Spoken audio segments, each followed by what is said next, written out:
Bonjour à tous, c'est Christophe Bichon. Aujourd'hui, un message de l'arbre, un nouveau message de l'arbre, et là on parle du figuier. Alors là, derrière moi, on a un figuier. C'est dans un puits, alors là on est dans une région agricole en Turquie. C'est un puits, un immense puits réservoir d'eau, et un figuier a poussé dedans. Alors il est plus utilisé, je vous montre vite fait quand même. On est dans une région où on produit beaucoup de choses, notamment des bananes. Il y a beaucoup de bananiers autour de nous, euh, des, euh, des agrumes et des figuiers, etc. Et beaucoup de légumes sous serre. On est au sud de la Turquie, on est à la mi-janvier et on a vraiment une profusion de légumes et de fruits. C'est impressionnant. Donc là, c'est l'hiver, le figuier a perdu ses feuilles. Et donc là, j'en profite pour expliquer en fait, à toute saison, on peut communiquer avec le monde végétal, avec les arbres. Donc le message que j'ai reçu du figuier, donc c'était au moment où il faisait tomber ses fruits tout simplement. Le message qui m'est montré, c'est qu'en fait je vois la figue qui tombe par terre et qui s'ouvre en tombant par terre et qui libère ses graines. Et une chose qui n'arrive jamais, je vois ses graines courir dans tous les sens, tout autour.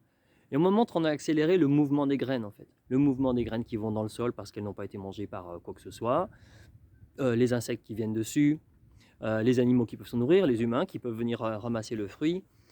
Et je vois la décomposition accélérée du fruit. Et en fait, le message qui m'est donné, c'est qu'en fait, le figuier, une fois qu'il a fait son travail, c'est-à-dire qu'il a produit un fruit, il lâche son fruit. Ça ne lui appartient plus. Le fruit a sa propre vie.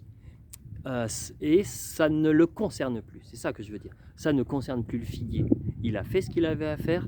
Et comment le monde à l'extérieur va l'utiliser ne concerne pas du tout le figuier.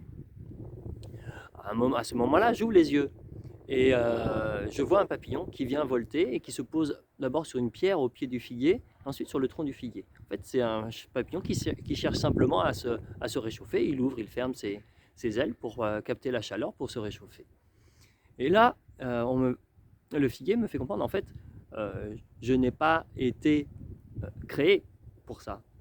Mais le fait que j'existe, que je sois moi, que je fasse mon travail, entre guillemets encore une fois pour travail, de figuier, en étant juste moi, ici et maintenant, en accomplissant ma tâche ici et maintenant, eh ben, j'offre l'opportunité à autre chose, qui est en dehors de mon champ de que j'aurais pu imaginer, on va dire, autre chose de profiter de cela.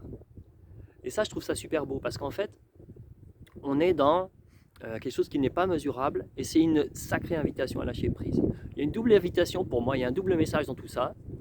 C'est en étant soi-même, on offre beaucoup, plus qu'on peut imaginer. Une fois qu'on a lâché ou qu'on a fait ce qu'on avait à faire, cela ne nous appartient plus. C'est-à-dire les conséquences qu'il va y avoir sur l'environnement ne nous appartiennent plus.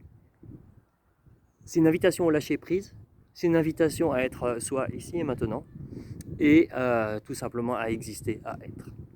Voilà, donc ça c'était le message de l'arbre, c'était un figuier, et c'était en Croatie au mois d'octobre. Je vous dis à très bientôt pour un nouveau message, et au plaisir de vous voir.